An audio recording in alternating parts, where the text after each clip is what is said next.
Fabien, je suis chanteur et guitariste dans Zéro Talent. Hello, moi c'est Nico à la basse. Salut, Kevin, chœur et batterie.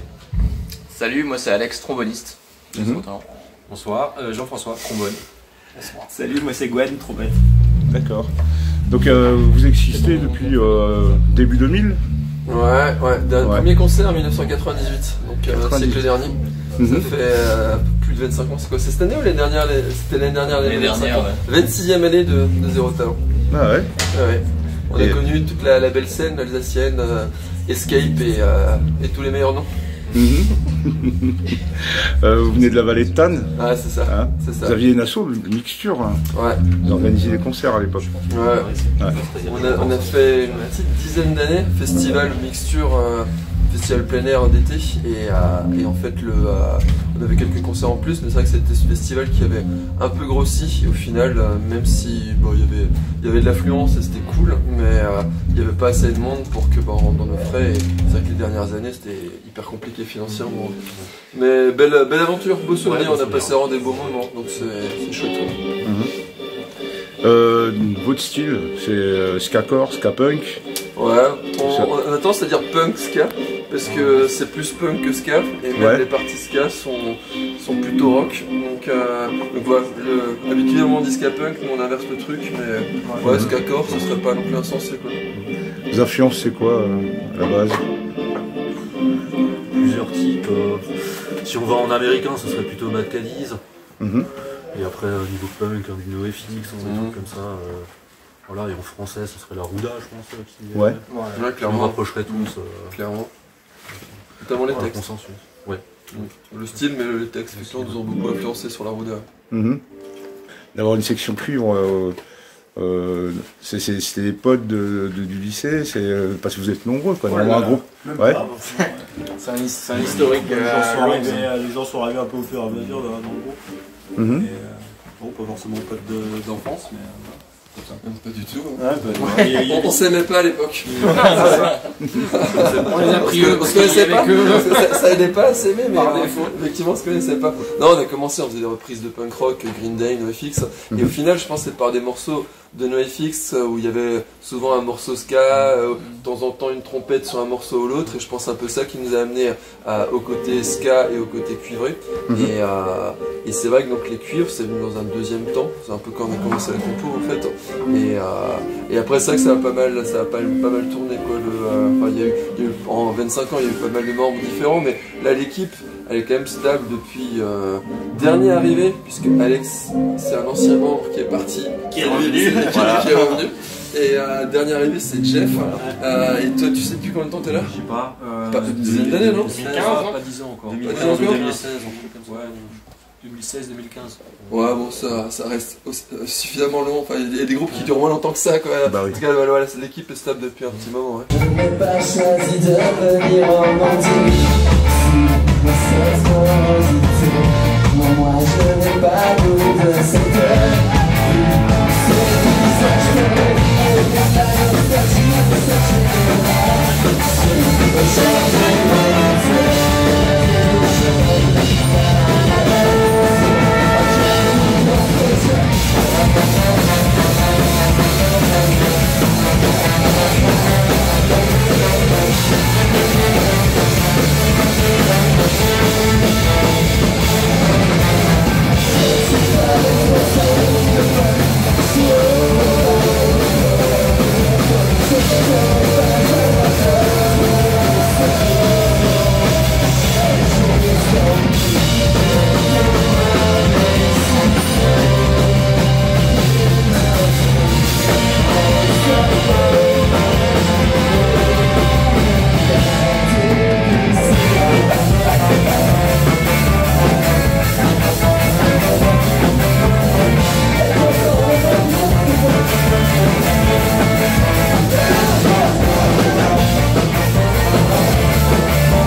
sorti 2 albums, je crois, et plusieurs EP. 3 albums et albums. 3 EP. Et on a un nouvel album qui est en cours là. Ouais. Encore la semaine dernière, cette semaine on a enregistré 9 titres. Batterie basse, Donc, cette semaine. c'est en cours de création. D'accord. J'ai vu que vous enregistrez toujours dans le même studio à Ensisheim. Ouais, c'est ça. Chez Maxi Ouais. Kolb, ouais. D'accord. Endroit que tu connais. Pourquoi ce choix? Vous vous sentez comme chez vous? C'est un pote de Ouais, base en c'est fait. C'est un pote qui gravite autour de Mixture depuis l'époque. Et donc du coup, il a ouvert son studio il y a quelques années. Au début, c'était un peu roots. Il le faisait dans la cave de la mairie d'Aspac. Et on a été un petit peu les premiers à fouler le sol de sa cave. Mais le son était chouette. Le son était quand même cool, alors qu'il faisait avec du bric-à-brac. Non, pas quand même. C'est vrai que du coup, quand on est arrivé sur ce premier EP qu'on a fait avec lui, après avoir fait 2 albums dans un studio pro hyper chic, d'ailleurs juste à côté d'ici, et je rappelle quand on a fait les prises, l'endroit, effectivement, on s'est dit, bon, ça va peut-être pas sonner terrible, et en fait, ça sonnait mieux que dans le studio hyper pro, hyper chic, et c'est vrai que finalement, je pense que faut des bons micros et un bon ingé son pour même si l'endroit est pas il est un peu moche, mais enfin entre temps il a un super studio et tout, mais voilà, ça fait le 4e truc qu'on enregistre avec lui et on est trop content du son qu'il a fait, quoi. Le dernier EP en date est sorti pendant le Covid. Ouais. Ouais, on a commencé pareil, basse batterie avant en fait l'annonce du premier confinement. Et après on a réussi à finir justement après ces espèces de périodes de confinement, de couvre-feu et ainsi de suite. Et on a réussi aussi à tourner un clip. Entre les 2 confinements pendant la période estivale là, en 2021 et ouais, du coup c'était un peu particulier et en même temps c'est ce qui nous anime en fait, c'est pour ça que le groupe dure depuis aussi longtemps, c'est qu'on a toujours la vision en fait de l'étape d'après et on essaie toujours d'avoir un projet fil rouge qui nous permet justement de se projeter à 6 mois, 1 an et justement que tout le monde reste motivé par justement anticiper ce qui va venir après et pas se dire bon on va répéter toutes les semaines et il n'y a rien derrière, il n'y a pas de concert, il n'y a pas de sortie d'EP. Donc là ça nous permet quand même de toujours être motivé et puis du coup ça crée quand même une émulsion de groupe. Voilà,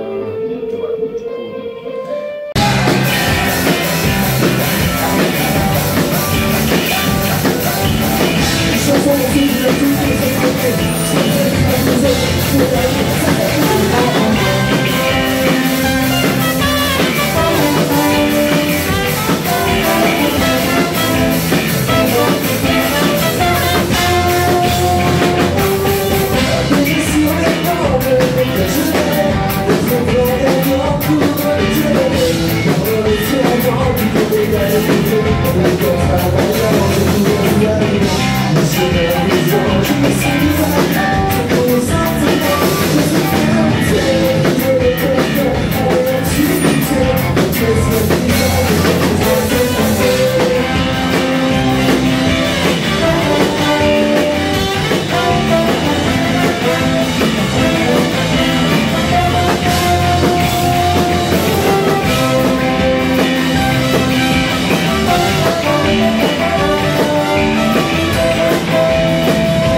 Sur mes places, non, ma tête me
Beaucoup de concerts, vous avez tourné en Finlande, Norvège, vous avez fait une tournée en Angleterre. Ouais. Vous avez même une chanson sur votre van là, sur. Oui. Hein exactement. Mais on a joué dans 25 pays, on fait 450 concerts dans 25 pays. Et c'est vrai que là, du coup, moins ces dernières années, en gros moins depuis le Covid. Depuis le Covid, effectivement, c'est Suisse, Italie, Allemagne, je suis pas sûr qu'on ait rejoué en Allemagne depuis mais donc du coup on a beaucoup plus joué en France depuis. C'est vrai qu'une fois que les choses se sont levées, il n'y avait pas les mêmes règles dans tous les pays, on savait pas, donc on a plutôt booké en France.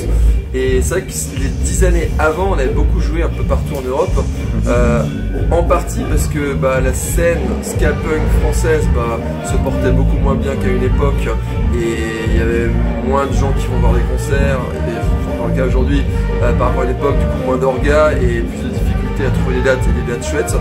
Et donc du coup on est pas mal parti à l'étranger, aussi parce que on était content de voir du pays. En fait c'est vrai qu'on est allé dans le sud de l'Europe de l'Est, genre Serbie, Bulgarie, dans le nord, du genre Lettonie, Lituanie, Pologne. On a fait une tournée en Scandinavie aussi. Donc du coup c'était à la fois... On allait dans certains endroits où peut-être qu'il y avait plus de répondants, style République tchèque, Allemagne, mais aussi c'était trop cool en fait. Il y a plein de pays qu'on connaît que grâce à Zéro Talent. En fait. La démarche de base c'était un petit peu où c'est qu'on a envie d'aller. Et en fonction, on trouve des concerts. Où est-ce qu'on veut les vacances? Au final, parce que même si les dates sont pourries, au final, on découvre quand même un pays, donc on risque pas grand-chose. Alors que la France, on l'avait faite pendant la première partie des années 2000, où on avait vraiment écumé, on va dire, tous les bars les bars PMU de France. Tous les bars de France, parce qu'au final, on s'est pas cantonné à l'Alsace, et c'est vrai qu'au fur et à mesure, déjà les bars n'ont pas d'infrastructure. Alors que par exemple en Allemagne, quand on a découvert l'Allemagne, le moindre petit, découvert les cafés concerts, un pays juste de côté de la frontière en fait. On s'est dit que même des petits bars ont déjà une scène, ont un sonorisateur des fois qui est attitré, et rien que ça, de savoir où on met les pieds derrière, pas devoir ramener sa sono, pas devoir jouer sur du carrelage, tous ces petits à côté qui ont fait qu'on s'est porté forcément vers l'étranger, au-delà de justement découvrir un peu d'autres pays, quoi. Ouais, il y avait plusieurs trucs, mais au final, depuis qu'on a repris les concerts, donc après les 2 ans, disons Covid, fermeture des salles et tout, plus en France pour des raisons un peu techniques, et aussi parce qu'on n'a plus de vannes, on doit en louer un, et ça change complètement l'équation financière. Nos frais ont explosé, et donc du coup c'est plus compliqué d'aller plus loin. Mais on se rend compte que en fait il y a encore des gens, il y a encore une scène, on passe des moments chouettes, et je pense en partie dans notre idée, on était content de voir du pays, on a vu des concerts cool à l'étranger, du coup on s'est lancé là-dedans, mais que il y a toujours eu des gens qui sont restés, et là aujourd'hui encore ce soir, Molodeuil, Strasbourg, avec la IM, soirée ska punk, et on espère qu'il y aura du monde. Effectivement, il y a des musiciens qui sont là, il y a des groupes qui vont jouer, ça on le sait, mais non, mais sérieusement, on a passé des bons moments depuis 2 ans à rejouer quasiment qu'en France, et franchement c'est cool.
faites des reprises, vous avez repris Balavoine?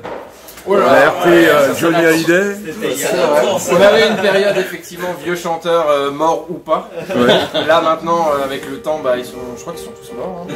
Il y en a pas un seul qui a encore envie qu'on a repris. Mais ouais c'était un peu un délire de l'époque. Maintenant on essaie un peu plus de faire des... On a repris une chanson qui s'appelle Call Me Maybe, qui est une chanteuse australienne, je crois. Qui est encore vivante. Qui est encore vivante. Peut-être pas pour longtemps. Hein. Ouais, bon, on lui souhaite la meilleure vie possible. Mais du coup, ouais, c'est vraiment juste pour le délire et c'est quand ça nous fait kiffer. Et du coup, c'est quand même une accroche, même avec un public difficile. Il y a toujours cette chanson qui parle un peu à tout le monde, surtout à l'international, et qui permet un petit peu de récupérer une salle qui est peut-être un petit peu frileuse. Et bon, c'est con parce qu'on le met au rappel, donc on se remotive pour deux chansons et puis après on a fini. Mais des fois on vend du merch malgré tout, tu vois, juste avec cette chanson. Les gens se disent putain, peut-être elle est sur le CD et tout. Et ouais. Mais très peu de reprises, on fait surtout des compos.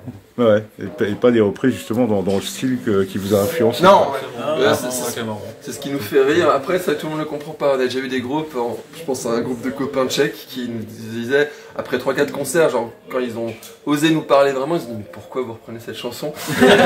Et en plus on déconne sur scène, on dit voilà, c'est quelqu'un qui nous a influencé, c'est une artiste qu'on adore et je suis sûr que vous aussi.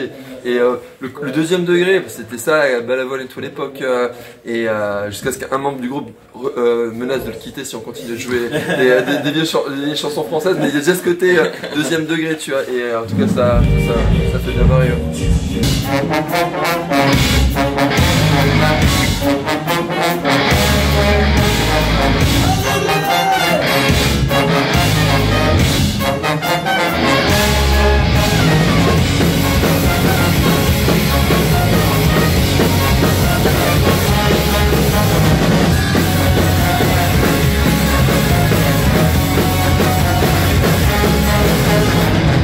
Who are wishing on me on our town? You are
va parler donc de votre projet là, de nouvel album. Ça va se faire quand? On va revenir là-dessus. Oh là, tu veux des exclus?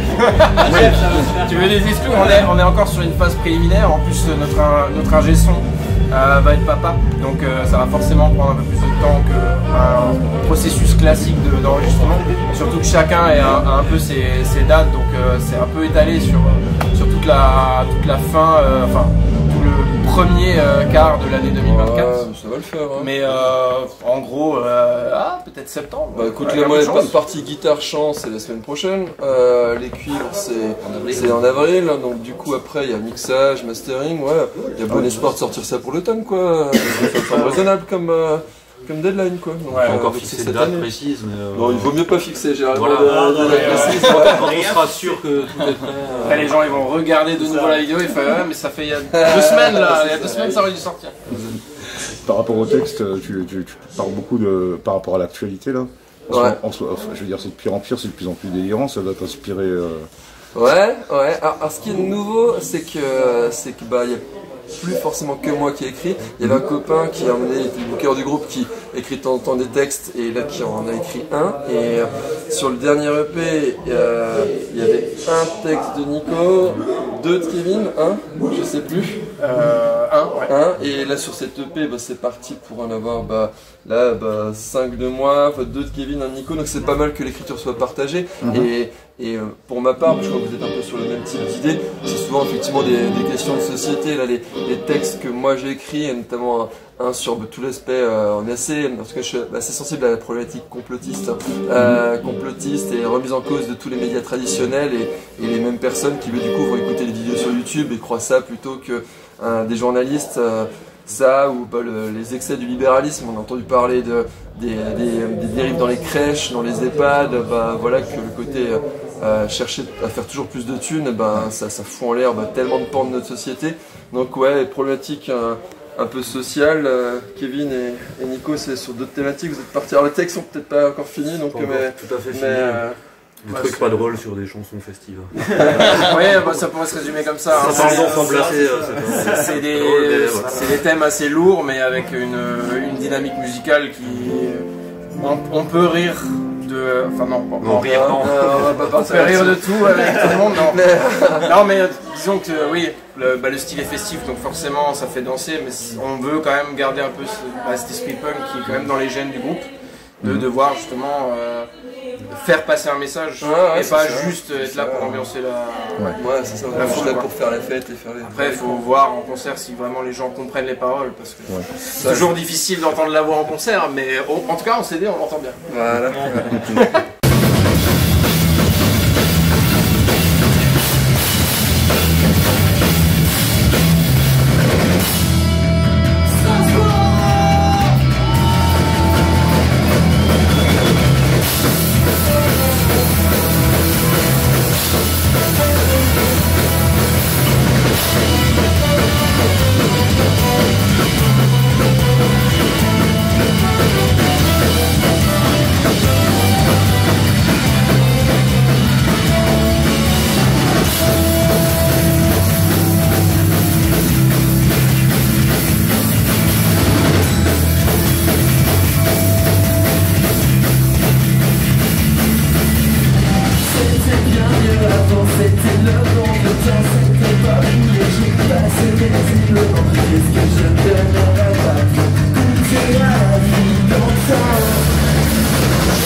Ok, je vais vous demander un mot de la fin. Mot de la fin peut-être pour Alex, parce que l'actu c'est que Alex est brasseur, micro-brasseur depuis quelques années, exact. Et il en fait profiter le groupe pour une bière zéro talent. C'est vrai qu'avec l'association Bans, que je remercie d'ailleurs, on a monté une bière qu'on vend maintenant au stand. Voilà, ça fait 4 ans que je l'ai préparée et qu'on a pu la mettre au stand maintenant. Voilà, donc on a fait ça avec toute l'équipe Zéro Talent et on est très content de pouvoir la présenter maintenant. Ok. Donc on vend une bière zéro talent et on en est. Elle est très bonne. C'est ton projet artistique. Quand même sur fiers. Il y a pas mal de groupes, ça se fait de plus en plus quand même que les groupes vendent une bière au nom du groupe, mais que ce soit un des gars du groupe qui la brasse, ça c'est quand même pas. Je pense pas que ça arrive souvent, donc du coup on en est très fiers. Merci beaucoup. Merci à toi mec. Merci. Ciao. Ciao.